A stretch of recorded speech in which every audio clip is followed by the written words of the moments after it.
Good morning all guys.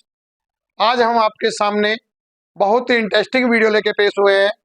आशा करते हैं कि आप हमारी वीडियो को पसंद करेंगे। पसंद आने पर लाइक से सब्सक्राइब करें।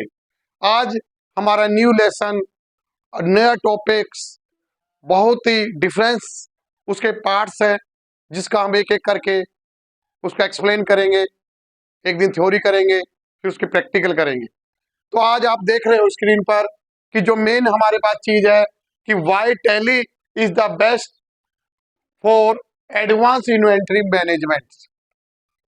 इन्वेंट्री के अंदर जो नए नए फीचर्स होते हैं, जिस प्रकार व्यक्ति की एक जन्म कुंडली उसका सारा चिट्ठा बता देती है, उसी प्रकार एक इन्वेंट्री मैनेजमेंट के अंदर ये बहुत ही एक एडवांस फीचर लेकर आया है।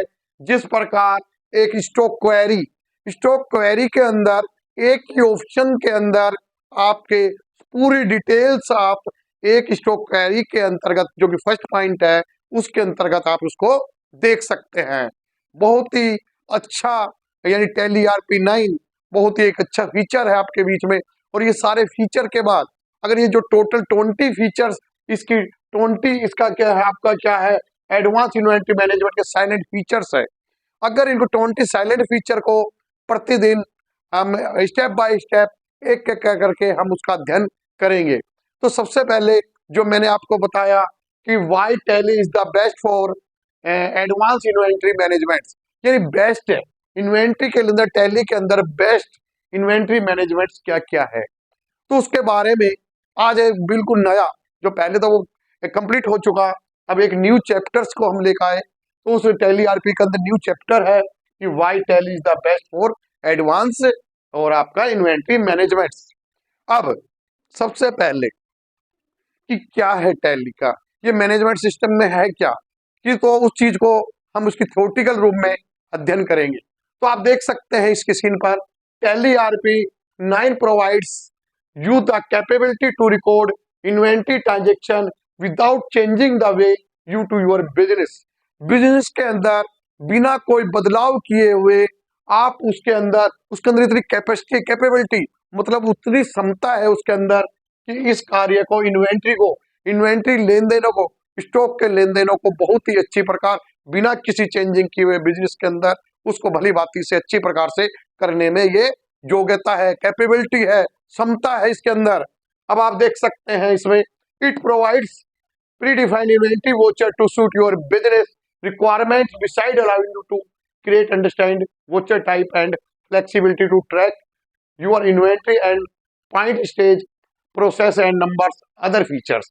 मतलब कि कहने का तात्पर्य ये है कि बिजनेस को जैसी भी रिक्वायरमेंट है, जैसे बिजनेस को चाहिए, जिस टाइप की उसके अंदर फीचर की आवश्यकता हो, जैसे कि उसमें स्टॉक कैरी चाहिए, सेल्स ऑर्डर चाहिए, परचेज ऑर्डर चाहिए, इनवॉइस चाहिए, पार्टी वाच चाहिए, स्टॉक एजेंसी चाहिए, जो जिस टाइप से उसको रिक्वायरमेंट होगी उस रिक्वायरमेंट के अंतर्गत आपका टैली ERP9 उन सारे फीचर को लेकर इस management finance advance inventory management के अंतर्गत सारे फीचर को एक साथ लेके आपके लिए प्रस्तुत हुआ है, आपके सामने लेके आया है।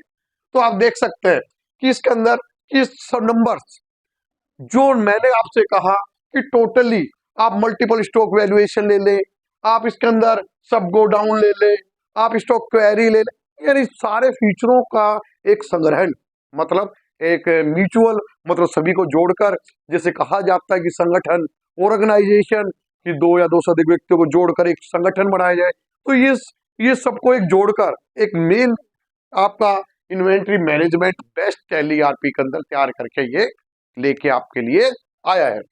अब आप देखते हैं कि following the some features, some silent features, इसके अंदर अच्छे फीचर कौन कौन से हैं, उसके क्या क्या नाम है, उनका क्या क्या प्रयोग है, उनका टैली में क्या क्या यूजनेस है। तो वो टैली के अंदर उसका प्रयोग आपको 20 फीचर्स है। एक एक फीचर्स के बारे में मैं आपको थ्योरेटिकल रूप में आपको उसका एक्सप्लेन करूंगा और फिर मैं उसकी आपकी प्रैक्टिकल भी करवाऊंगा। तो कहते कि फ्लोइंग द सब silent feature which make Tally ERP9 for advance inventory management, जो इसके कुछ अच्छे फीचर है, जो खास फीचर है, जो कि टैली मैनेजमेंट, एडवांस मैनेजमेंट को उसको बहुत अच्छा प्रूव करने के लिए, अच्छा दिखाने के लिए वो सारे फीचर को एक साथ LERP9 लाने का कार्य किया। और 20 फीचर्स है। कौन कौन से फीचर्स है, उस फीचर को हम एक एक करके, मैं आपको 20 फीचर्स के बारे में बताऊंगा कि वो फीचर्स कैसे हैं। पहला फीचर आता है इसके अंदर स्टॉक क्वेरी। अभी तो हम इसकी जैसे डे टू डे एक एक हम उसका अध्ययन करेंगे। तो सबसे फर्स्ट है आपका स्टॉक क्वेरी। उसके बाद आता है मल्टीपल वेयर हाउस लोकेशन कि वेयर हाउस मल्टीपल, मतलब कि एक, जैसे कि एग्जांपल मल्टीपल वेयर हाउस हम ये कह सकते हैं जैसे कि BMG मॉल है। एक ही स्थान पर आपको हर वैरायटी की चीजें मिल जाएंगी। आप जूते लेना हो, कपड़े लेना हो, टीवी लेना हो, प्रोजेक्टर लेना हो, यानी ऑल आइटम्स आपको एक ही लोकेशन पर आपको सभी तरह का माल खरीदने के लिए, जिसे कहते हैं कि क्या, एक मेन लोकेशन, यानी कि आपका मल्टीपल वेयर हाउस लोकेशन, मतलब एक ही जगह पर सभी चीजों का संग्रहण, आपको एक ही ज्यादा अलग जगह ना घूमकर आपको एक ही स्थान पर सारी चीजें को मिल जाना, उसे क्या कहेंगे हम, मल्टीपल वेयर हाउस लोकेशन, मतलब वो स्थान। वैसे जैसे जैसे आएगा उसके हम मैं थोड़ी और आपको अच्छे बेटर तरीके से आपके बीच में लेकर आऊंगा और उसकी प्रैक्टिकल लेकर, जो आपको बहुत ही भली बात अच्छी प्रकार से समझ आएगी। तो ये था हमारा सेकंड पॉइंट। फर्स्ट क्या था, स्टॉक क्वेरी। सेकंड पॉइंट क्या था, मल्टीपल वेयर हाउस लोकेशन। और थर्ड पॉइंट हमारे लिए क्या था, सब गोडाउन। अब क्या है सब गोडाउन, कैसे, एक मेन गोडाउन हो गया। मान लो कि मैंने एक गोडाउन अपना एक मैं डिस्ट्रिक्ट से भी बताता हूं कि मैंने एक डिस्ट्रिक्ट रेवाड़ी में बना दिया, लेकिन उसका सब गोडाउन मैंने अपने डिस्ट्रिक्ट रेवाड़ी के 4 हिस्सों में अलग अलग गोडाउन बना दिए।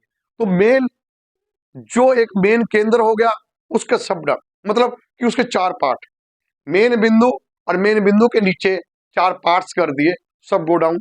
एक मैंने कहाँ बना दिया, एक नाईवाड़ी पे एक बस स्टैंड और एक अदरवाइज 2 यानी 4 लोकेशन की जगह मैंने उसको बना दिया इस सब गोडाउन। मतलब कि एक मेन गोडाउन का अलग विभाजित करके उनको सब गोडाउन के रूप में विभाजित करना, जो कि मैं आपको गोडाउन बना के दिखाऊंगा कि कैसे गोडाउन तैयार होते हैं। नंबर आपका चलता है स्टॉक ट्रांसफर टू गोडाउन।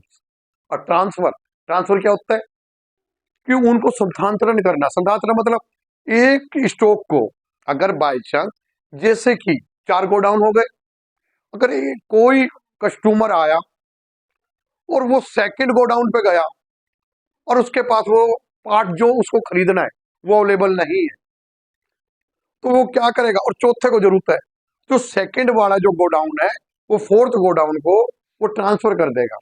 मतलब कि हम, यानी ट्रांसफर करना, इधर से एक जगह से दूसरी जगह भेजना। तो ये क्या है हमारा इसके अंदर, आप देख पा रहे हैं इसके अंदर कि हम stock transfer to godowns, stock transfer कर देंगे गोडाउन्स पे। ओके, और बाकी और हम जैसे जैसे इस चैप्टर को पढ़ेंगे और अच्छी प्रकार आपके बीच में आएगा। इसके बाद आते हैं हम नंबर 5 पर, मल्टीपल स्टॉक वैल्यूएशन। अब स्टॉक की तुलना करना, एक जैसे सामान की वैल्यूएशन, उसकी कीमत, यानी आपको क्या करोगे, मल्टीपल स्टॉक वैल्यूएशन, उनका क्या वैल्यू है, तो उस टाइप का मल्टीपल वैल्यूएशन। इसी प्रकार batch wise, lot wise, expire date handling, यानी कोई भी चीज हो बैच वाइज, क्या बैच वाइज है, क्या लोट वाइज है, क्या expire date handling. Expire date, आपने कोई प्रोडक्ट खरीद लिया, जब मैन्युफैक्चरिंग होती है, जैसे कि अधिकतर जो प्रोडक्ट्स होते हैं जो खाने के सामान के होते हैं, उनकी 3 मंथ या 6 मंथ उनकी एक्सपायरी डेट लिखी होती है नीचे। जब आप कभी कोई चीज परचेज करते हो तो उसमें मैन्युफैक्चरिंग डेट क्या, कि किस दिन वो आइटम आपका प्रिपेयर हुआ, और एक्सपायरी डेट कि वहां उस डेट तक वो चीजें आप उसको यूज कर सकते हैं, उसके बाद वो चीज एक तरह के लिए बेकार हो जाएगी और आप उसका यूज नहीं कर पाएंगे। तो ऐसे एक्सपायरी डेट इस टाइप का आपके बीच में है। अब देख सकते हैं आप इसमें sales and purchase order processing. Business के अंदर 2 ही काम होंगे, या तो सेल होंगी या परचेज होंगी। तो बिजनेस के अंदर हम क्या करते हैं, अगर कोई जो है शॉप है, पहले तो माल खरीदेगा और फिर उसको बेचेगा, तो sale order and purchase order processing का भी इसके अंदर एक इसका एक साइलेंट फीचर है। Inventory management. उसके बाद हम चलते हैं इसके अंदर कि आप देख सकते हैं इसमें कि ट्रैकिंग इन्वेंट्री। ट्रैकिंग जैसे कि आपने कोई ऑनलाइन सामान मंगाया तो उसमें ट्रैकिंग नंबर नीचे दिए होते हैं। उस ट्रैकिंग नंबर पर क्लिक कर कर आप अपने आइटम को ये देख सकते हैं कि वो कहां तक पहुंचा है। ट्रैक करना, ट्रैक मतलब कि अपने सामान को यो देखना कि किस जगह तक वो सामान गया। ट्रैक करना, कई बार कहते हैं मोबाइल के लोकेशन ट्रेस करना, मतलब हमें कोई चीज गुम हो गई तो उसको ट्रेस कर रहे हैं, या हम कहीं जा रहे हैं तो मोबाइल पर उसको हमने क्या करा, मैप डाल दिया, लोकेशन को सर्च किया, अपने आप ही लोकेशन सर्च करता हुआ चलता रहेगा। तो लोकेशन मतलब एक तरह का आपका ट्रैकिंग इन्वेंट्री। ये वो अलग है स्थान के, पर ये इन्वेंट्री मतलब ट्रैक करना कि आपका सामान जो आपने भेजा है या मिला है तो वो कहाँ तक आपका सामान का ट्रैक करके ये बता सकता है कि किस एरिया तक वो आपका सामान आया। Tracking inventory. उसके बाद आता है रिजेक्शन। रिजेक्शन इनवर्ड में, rejection outward. Rejection, rejection inwards, कितना आया कितना गया। एग्जाम्पल, जब आप माल खरीदेंगे तो ये 100% आपने पैकिंग सामान मंगाया, पैकिंग सामान मंगवाने के बाद आपने उसको पैक करवा दिया, या आपको फर्म पैक करके सामान बेचती है, लेकिन कुछ सामान पूरे तरह से ना आकर उसमें से कुछ सामान टूट गया, तो आप क्या करेंगे उस समय? आप दुकानदार कॉल करें, भाई आपने इतना सामान दिया था, इतना टूटा हुआ है, या कोई आइटम खराब निकल गया, या कंप्यूटर की आपने हार्ड डिस्क ली तो कंप्यूटर की हार्ड डिस्क ली वो खराब है, तो आप उसको रिटर्न करोगे। और हम अगर हमसे भी कोई खरीदता है, हम किसी को बेच दिए हमने कोई, वो आएगा हमारे पास, भाई ये सामान का, तो हम भी वो उसको देंगे। तो इसके अंदर रिजेक्शन इनवर्ड्स मतलब हमें कितना रिजेक्शन आया और कितना रिजेक्शन आउटवर्ड्स हमने दिया। इनवर्ड्स जब हम सेल करेंगे और कोई गलत माल हमारे से बिक गया तो वो पार्टी हमें माल वापसी करेगी, तो वो तो हो गया रिजेक्शन इनवर्ड्स। और अगर हम माल परचेज कर रहे हैं और उसमें कोई आइटम खराब निकल गया तो रिजेक्शन आउटवर्ड्स। Clear points? अब आगे चलते हैं। उसके बाद एडिशनल कॉस्ट, आप देख पा रहे हैं additional cost incurred on purchase.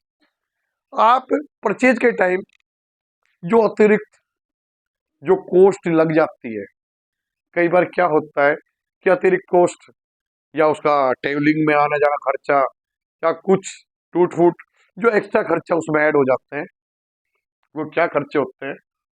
Additional cost incurred on purchase. Purchase time जो अतिरिक्त खर्चा लगता है दो। अब एग्जांपल मैं आपसे कहूं कि हमने कोई चीज परचेज कर ली, पर उसको घर से लाने में कोई व्हीकल का तो खर्चा लगेगा ना, वो एडिशनल खर्चा हो गया। वैसे देखी जाए तो हम उस कॉस्ट में काउंट नहीं कर रहे, पर उसमें तो कॉस्ट में काउंट होगा। अगर मैंने कोई 20,000 की चीज खरीदी और 1,000 रुपए मैंने उसको टेबलिंग खर्चा दे दिया, तो मैं ये कहूंगा 21,000 का आया, लेकिन बिल आपका 20,000 के रहेगा। एडिशनल कॉस्ट खर्चा मतलब जिसे मैं कहूं अतिरिक्त खर्चा। इसके बाद अनलिमिटेड स्टॉक आइटम क्लासिफिकेशन। अगर आपकी फर्म के पास आवश्यकता से अधिक आपके पास सामान इकट्ठा हो गया तो उसकी क्लासिफिकेशन, उसकी तुलना कैसे करोगे, कैसे जांचोगे? अब आपके पास जो लिमिट है, जो आपके पास वर्कर है वो तो एक लिमिट के स्टॉक के लिए, पर उसका अगर आपको आउट अनलिमिटेड स्टॉक हो गया तो उसके बारे में आपका जो मैनेजमेंट सिस्टम प्रणाली है जो बेस्ट है वो भी आपको इसके बारे में दिखाएगी कि हम उसका कैसे उसको ठीक प्रकार से क्लासिफिकेशन कर सकते हैं। बिल्स ऑफ मटेरियल्स, अब आप जो सामान बेच रहे हो तो बिल तो देना पड़ेगा ना, तो बिल का मेटेरियल का बिल कैसे प्रिपेयर होगा उसके बारे में ये बताएंगे। उसके बाद चलते हैं हम ट्रैकिंग स्टॉक एजनिंग। ये ट्रैकिंग मतलब हमारा किस तरह का स्टॉक एजनिंग होगी, वो भी आपको स्टेप बाय स्टेप बताया जाएगा।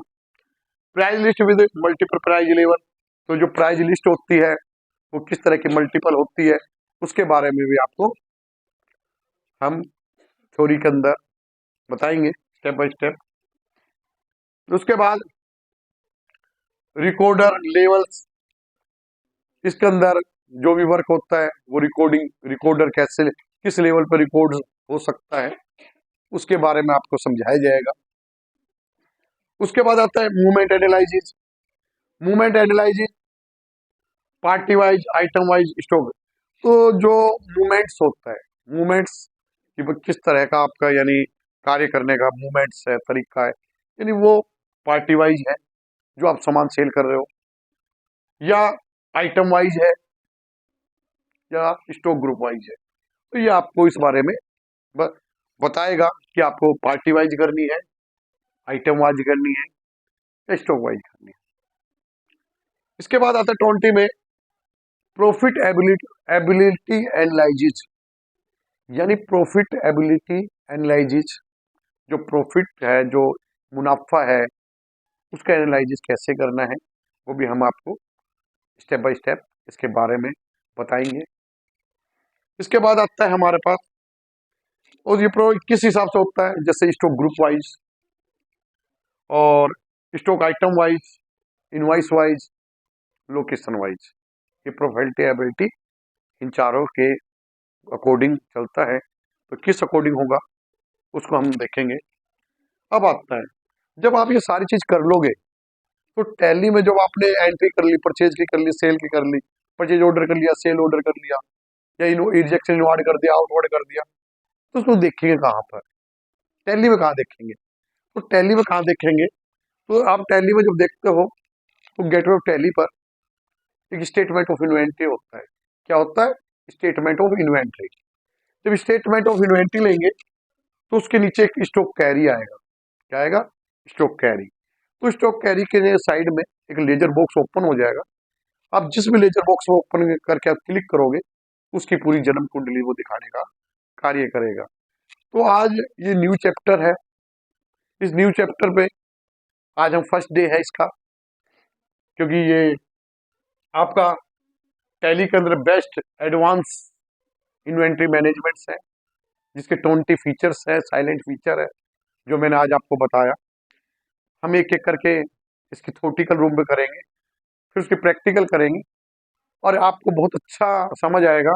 क्योंकि न्यू चैप्टर के अंदर पहला दिन थोड़ा कम आए, पर दूसरे दिन और थोड़ा दूसरे दिन है, तो धीरे धीरे करके हमें चैप्टर बहुत अच्छा लगना लगेगा और आपको बहुत अच्छा भी समझ आएगा। और हम आपके इसके one day theory, one day practical लेकर आपके बीच में आते रहेंगे। केवल आपका लाइक से सब्सक्राइब के द्वारा हमारा मोटिवेट करते रहें। आपका जितना मोटिवेट हमें करेंगे उतनी ही आपके लिए बेस्ट बेस्ट वीडियो आपके बीच में लेकर आता रहूँगा।